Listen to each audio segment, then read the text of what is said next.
may excuse my late arrival. Will Thancred and Reen not be joining us? Nay, milady.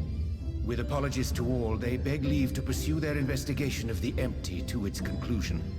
Should matters here demand their presence, however, they did assure me that they would make themselves available. Yes, of course. Then let us proceed.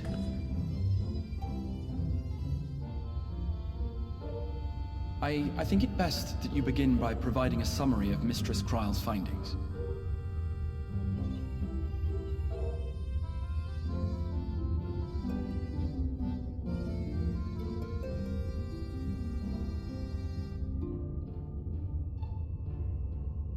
I suppose it was only to be expected that some change would occur.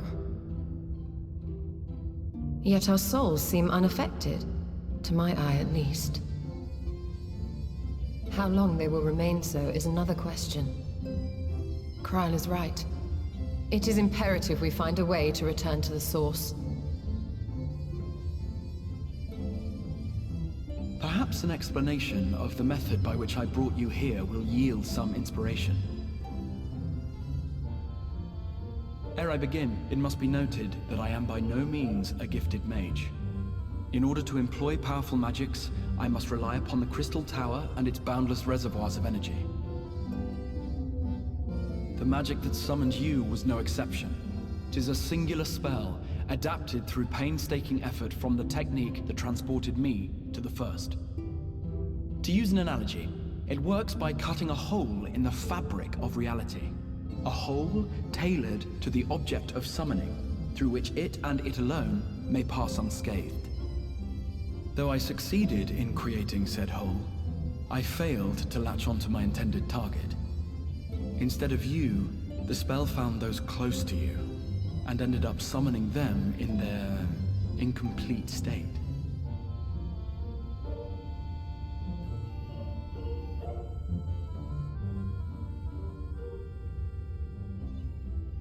I would not soon throw my life away, not after the lengths you and yours went to save it. And so long as I breathe, I will spare no effort to see you safely home. But should all else fail, and your lives be at stake, there remains one sure method.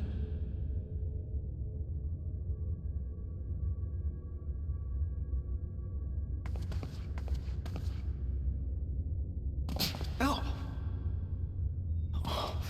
What was that for?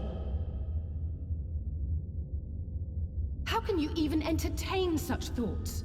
You owe your life to the Warrior of Light, and you don't get to die unless she says so.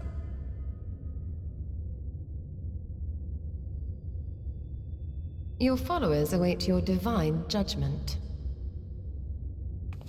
What did you just...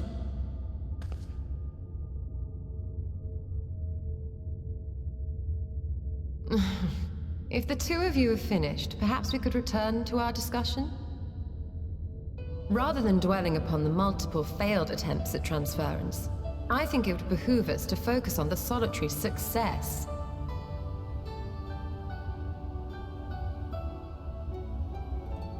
I would draw your attention to the fact that our friend can travel between worlds possessed not only of her body and soul, but her personal effects besides. This is no different from the teleportation magics to which we are all accustomed. Magics that allow for the transportation of those inanimate objects one considers to be an extension of oneself. Are you suggesting that simply by considering us her possessions, she could carry our souls back to the source upon her person? Well, it would be nice if things were that simple for a change. But vague notions of ownership seem a rather tenuous thing to stake our lives on. So much as a moment of doubt on her part and we'd be left floating in the rift. Milady hath the right of it. The requisite fixity of belief would be too much to ask even of our friend. Yet were we to immure our souls within an object in her possession, mayhap then our safe passage could be assured. White Auracite would, I believe, serve as a suitable vessel for this purpose. It was conceived to imprison the massy soul of an Ascian, and should house one of ours with relative ease. We would need only to ensure our soul's safe preservation inside the stone, and identify a means by which they might be transferred back unto our vacant bodies. Soul preservation and transference.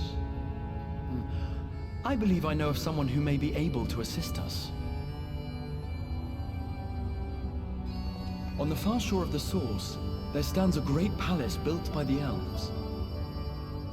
It was forsaken in the wake of the flood, but a certain Numo chose to make their home there soon after.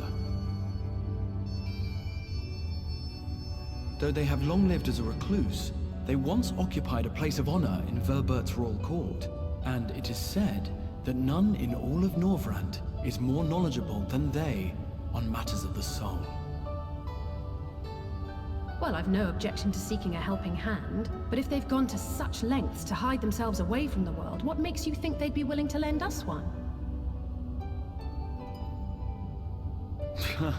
A worthy question. Years ago, I myself tried and failed to solicit their cooperation in the battle against the Sin Eaters.